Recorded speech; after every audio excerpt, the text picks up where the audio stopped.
আসসালামু আলাইকুম নমস্কাৰ। বিজনি থানাৰ অন্তৰ্গত পূব বাগমাৰাত দাৰুল উলুম বাগমাৰা দুতুৰি ইসলামিয়া মাদ্ৰাসাত ৫৬তম বাৰ্ষিক ও ধৰ্মসভা আয়োজন কৰা হৈছে। উক্ত ধৰ্মসভাত আপোনালোকে সন্ধিয়া ৬টা বজাত আহিব বুলি মোৰ ফালৰ পৰা নিমন্ত্ৰণ থাকিল আৰু কমিটিৰ ফালৰ পৰা নিমন্ত্ৰণ থাকিল।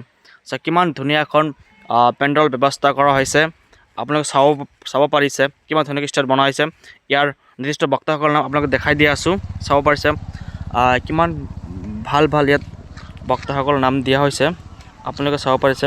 ইয়াত মহিলাসকল আসন বেলেগ ঠাইত ব্যৱস্থা কৰিছে আৰু পুৰুষসকলে আসন বেলেগ ঠাইত ব্যৱস্থা কৰি আছে।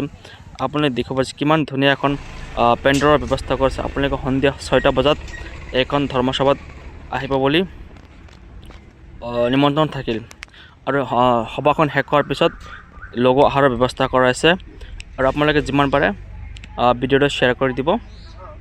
ধন্যবাদ।